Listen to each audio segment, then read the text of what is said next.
শীত কিন্তু চলে যাচ্ছে আর মাত্র কয়েকটা দিন। এই কটা দিনের মধ্যে যে কটা রেসিপি শীতকালীন আছে সব ট্রাই করে ফেলুন। একটা মিক্সির জারেতে বেশ খানিকটা ধনেপাতা অল্প জল দিয়ে পেস্ট তৈরি করে নিলাম। ময়দার মধ্যে পরিমাণ মতো লবণ মিশিয়ে ওই ধনেপাতার পেস্টটা দিয়ে ডোটাকে ভালো করে মেখে একটু সাদা তেল মাখিয়ে ঢাকা দিয়ে রাখলাম।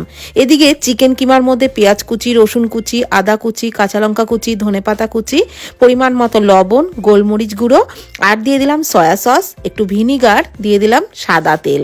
সমস্ত কিছু খুব ভালো করে মেখে নিলাম।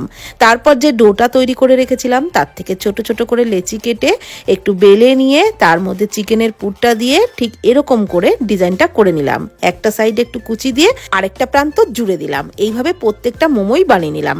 কড়াইয়ে অল্প জলের মধ্যে টমেটো, কয়েকটা গোটা রসুন, শুকনো লঙ্কা দিয়ে দিলাম চাটনির জন্য।